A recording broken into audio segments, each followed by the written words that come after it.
क्या आप बार-बार अलग-अलग बैंकों और इंश्योरेंस कंपनियों में अपने केवाईसी डॉक्यूमेंट्स जमा करके थक चुके हैं? क्या आप ट्रेन का तत्काल टिकट बुक करते समय दलालों की वजह से बेहद परेशान हैं?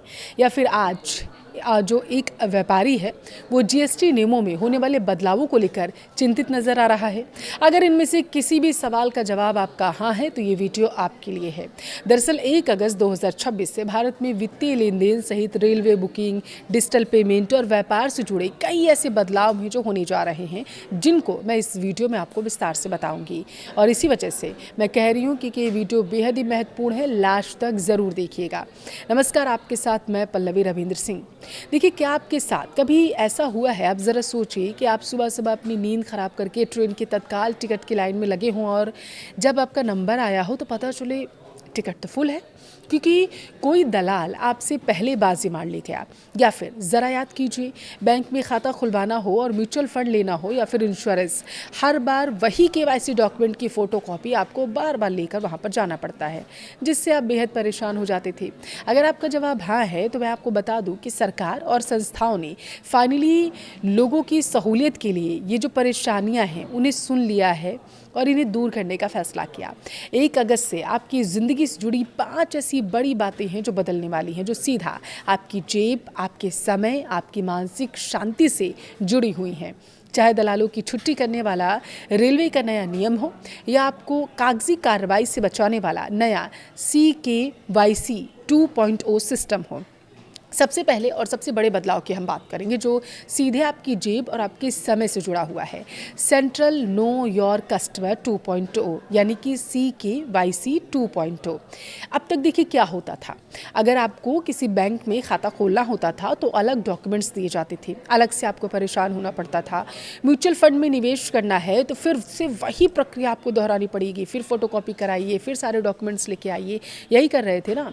और अगर इंश्योरेंस लेना है तो फिर से वही कागजी कार्रवाई आप दोबारा से करिए। लेकिन अगस्त से भारतीय बैंक और इंश्योरेंस कंपनियां एक कॉमन कस्टमर आइडेंटिफिकेशन सिस्टम शुरू करने जा रही हैं। इस नए CKYC 2.0 सिस्टम के तहत पहला जो पॉइंट आ रहा है वो ये कि सिर्फ एक बार वेरिफिकेशन होगा। संस्थाओं को सेंट्रल रजिस्ट्री से आपका डेटा हासिल करने के लिए सिर्फ आपकी सहमति यानी कि वो OTP भेजेंगे, वो आपको देना होगा। दूसरा जो बड़ा इसमें बदलाव किया जा रहा है, कॉन्फिडेंस स्कोर। देखिए, नए सिस्टम में आपकी डेटा की सटीकता पर एक कॉन्फिडेंस स्कोर होगा जो यह बताएगा कि क्या किसी फर्म ने पहले ही आपकी जानकारी को वेरीफाई कर रखा है या फिर नहीं। ये सबसे महत्वपूर्ण है। हालांकि अब तीसरा पॉइंट इसमें यह है, धोखाधड़ी पर इससे लगाम लगेगी, ये दावा किया जा रहा। रेगुलेटर्स का मानना है दरअसल कि इससे मॉनिटरिंग आसान हो जाएगी और फ्रॉड के मामलों में भारी कमी आएगी। वर्ल्ड बैंक के 2024 के डेटा के मुताबिक अगर हम उस पर गौर करें, भारत में लगभग 89% जो लोग हैं उनके पास बैंक खाते तो हैं, लेकिन म्यूचुअल फंड या फिर इंश्योरेंस में उनका निवेश बेहद कम है। CKYC 2.0 इसी गैप को भरने का काम करेगा। SBI फंड्स मैनेजमेंट के मुताबिक अगर यूनिवर्सल आइडेंटिफिकेशन के बाद ग्राहकों का एक छोटा हिस्सा भी निवेश शुरू कर देता है तो यह इंडस्ट्री के लिए एक बहुत ही बड़ा गेम चेंजर के रूप में साबित हो जाएगा। अब आप सोचिए, सिर्फ SBI के पास 50 करोड़ बैंक खाते हैं। यह बदलाव सिंगापुर और यूरोपीय देशों के डिजिटल आइडेंटिटी फ्रेमवर्क की तर्ज पर किया जा रहा है, जो भारत को एक नई वित्तीय ऊंचाई पर ले जाने का काम करेगा, भारत को विकास के पंख लगाएगा, ये दावा किया जा रहा है। और अब रुक करते हैं व्यापार और उद्योग जगत की तरफ। देखिए, अगर आप एक कारोबारी हैं या ट्रांसपोर्टेशन से जुड़े हैं तो आपके लिए अपडेट जानना बेहद महत्वपूर्ण है। वस्तु एवं सेवा कर नेटवर्क अपनी ई-वे बिल प्रणाली में 2 बड़े तकनीकी बदलाव करने जा रहा था, जिन्हें पहले 15 जून से लागू होना था, लेकिन व्यापारियों की मांग और तकनीकी तैयारियों को देखते हुए अब इसे 1 अगस्त 2026 से लागू किया जा रहा है। ये 2 बड़े बदलाव क्या हैं?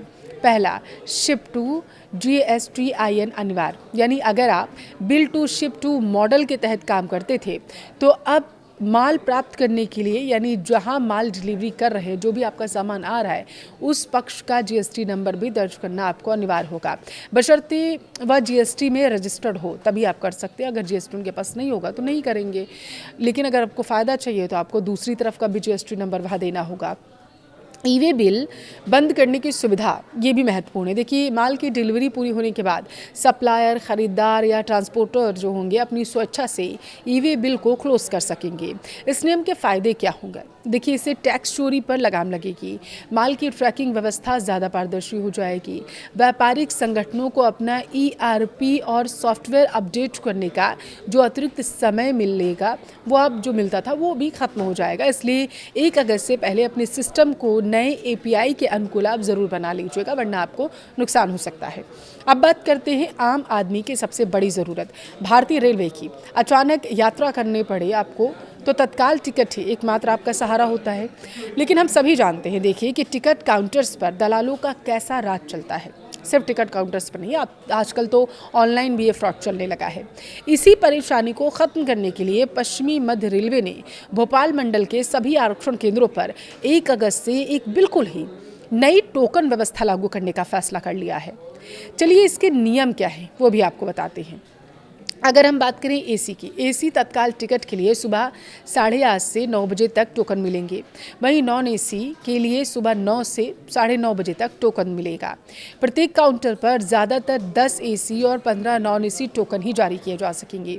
2 कैटेगरी यानी ए और बी की बात करते हैं। ए श्रेणी, इसमें वो लोग आएंगे जो अपने लिए या अपने सीधे परिवार, माता पिता, बच्चे या फिर पति पत्नी या परिवार में किसी के लिए भी वो टिकट लेना चाहेंगे। इन्हें सबसे पहले प्राथमिकता दी जाएगी। इसके लिए यात्री को अपना 100 प्रमाणित मान्य पहचान पत्र भी वहाँ पर दिखाना होगा अगर वो मांगते हैं तो। अब बात करें बी श्रेणी की, तो इसमें अन्य प्रतिनिधि आएंगे जिनका नंबर ए श्रेणी के ख़त्म होने के बाद आएगा। सबसे अच्छी बात देखिए ये है कि यह टोकन नॉन ट्रांसफरेबल होगा, यानी आप इसे ट्रांसफ़र नहीं कर सकते, और इस पर काउंटर नंबर भी दर्ज होगा। यानी दलाल अब एक व्यक्ति को बार बार लाइन में लगाकर टोकन भी नहीं ले सकते हैं। यह रेलवे का एक शानदार कदम माना जा रहा है, जिससे असली ज़रूरतमंद यात्रियों को राहत मिलेगी और दलालों को जो है उससे बाहर का रास्ता दिखा दिया जाएगा। उनकी छुट्टी होने वाली है। अंत में 2 और महत्वपूर्ण अपडेट्स जो आपके रोज़मर्रा के जीवन को प्रभावित करेंगे, इन्हें भी आपके लिए जानना ज़रूरी है। इसलिए आप वीडियो को अभी देखिए और लास्ट में अपनी राय भी ज़रूर बताइएगा कि इनमें से कौन सा अपडेट आपके लिए सबसे महत्वपूर्ण है। देखिए, पहला अपडेट है UPI को लेकर। आजकल हम हर छोटी चीज़ के लिए UPI का इस्तेमाल करते हैं। कई लोग दिन में बार बार अपना बैंक बैलेंस चेक करते हैं। सर्वर पर इस अनावश्यक लोड को कम करने के लिए 1 अगस्त से UPI ऐप्स पर दैनिक बैलेंस चेक और अकाउंट स्टेटस देखने की एक सीमा लिमिट जो है वो तय कर दी जाएगी। इसका मुख्य उद्देश्य ट्रांजैक्शन सर्वर को फास्ट करना होगा और क्रैश फ्री बनाना होगा। दूसरा अपडेट है पर्यटन और पर्यावरण से जुड़ा हुआ। ये बेहद महत्वपूर्ण है अगर आप पहाड़ों पर जाने का शौक रखते हैं तो। देखिए, पहाड़ों की रानी नैनीताल अगर आप जाना चाहते हैं तो सावधान हो जाइए, क्योंकि ध्वनि प्रदूषण को कंट्रोल करने के लिए 1 अगस्त से नैनीताल की प्रसिद्ध मॉल रोड को पूरी तरीके से नो हॉकिंग जोन घोषित कर दिया गया है। वहां वाहनों के हॉर्न बजाने पर सख्त प्रतिबंध लगा दिया गया है। नियम तोड़ने वालों पर भारी जुर्माना लगाया जाएगा। यह कदम वहां की शांति, पर्यावरण को बचाए रखने के लिए उठाया गया है और मुझे ऐसा लगता है कि पहाड़ों के लिए यह नियम बेहद ही अच्छा है।